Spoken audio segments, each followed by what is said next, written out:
Kyotechs will introduce 10 pieces hydraulic parts. We will ship for overseas markets. And let me see the details. This one is the rebuild control valve. It is the PC2208 machine. This control valve. And this one is the PC3007 control valve.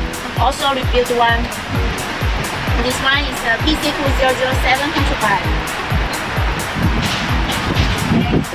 And this one is the PC4007 control valve. Also rebuilt one.